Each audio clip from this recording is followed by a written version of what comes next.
Ang natapos po sa visual ay 3 of 6. Ito, isa po ito sa natapos, yung sa jackets. Yung sa glass tower naman po for revision. Isa din po ito sa natapos, yung sa sports. Yung sa drinkware po, natapos na din po namin. Yung sa mga polo naman po, inaayos pa lang po. Tapos yung sa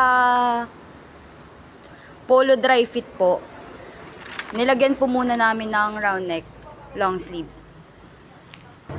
Yung sa mga special polo po, inaayos pa din. Same po sa sublimation, aayusin pa lang po. Tatanong ko na din po kung ano pong i-display po dito.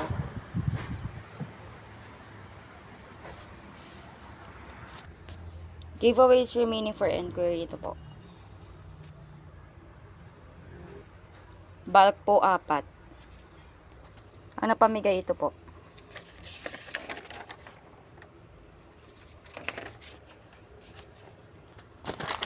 Stock room na ayos po.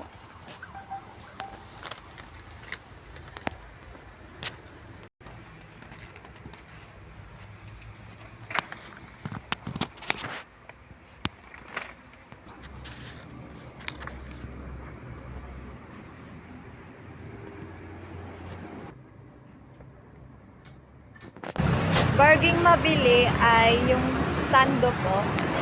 Is 35, 50, precise dry fit, saka base 20, pulo po, pillow, v-neck base 85, CBC ladies, total of 4 pieces dito sa sando.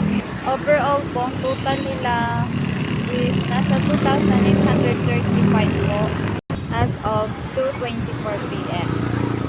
For replacement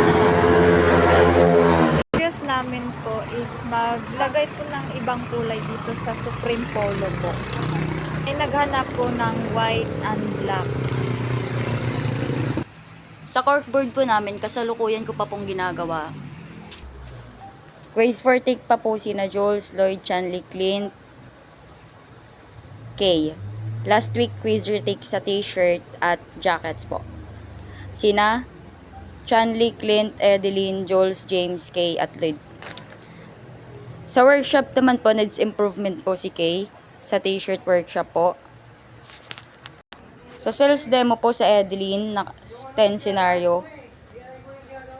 Wala pa pong rate kasi kaka-demo niya pa lang po.